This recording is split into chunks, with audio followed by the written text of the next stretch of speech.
સુરેન્દ્રનગર જિલ્લાના લીંબડી શહેરના જૂના જીનપરા વિસ્તારમાં વધુ એક ચોરીની ઘટના સામે આવતા ચકચાર મચી।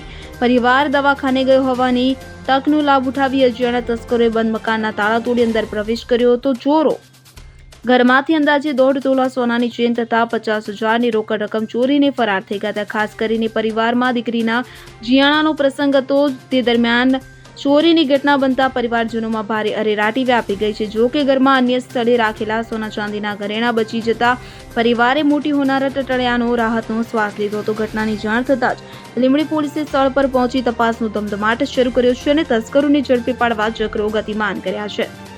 હું મહેશ કાંડલા કાલે દવાખાને આઈસીયુમાં છોકરાને દાખલ કર્યા એટલે ગયા હતા અને સવારે 6 વાગે ફોન મારા ભાઈનો આવ્યો કે તાળો તૂટ્યું તો આવી ગયા એટલે આવીને જોયું તો તાળો તૂટેલો હતો અને એક સોનાનો ચેન અને 40-50 હજાર રોકડા ગયા। કેટલા તોલાનો ચેન છે? 1.25 તોલા 1.5 તોલાનો ચેન હતો। પોલીસને જાણ કરી? પોલીસને જાણ કરી, એમરી આવી ગયા છે અને એમને બધું ચેક કર્યું છે। ડોગ લઈને આવે અને ડોગ લઈને આવે છે। અલ્પેશ વાઢેર, સુરેન્દ્રનગર।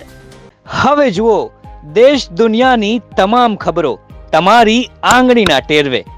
ઉઠાવો મોબાઈલ અને ગૂગલ પ્લે સ્ટોર પરથી ડાઉનલોડ કરો અમારી CN24 ન્યૂઝ મોબાઈલ એપ।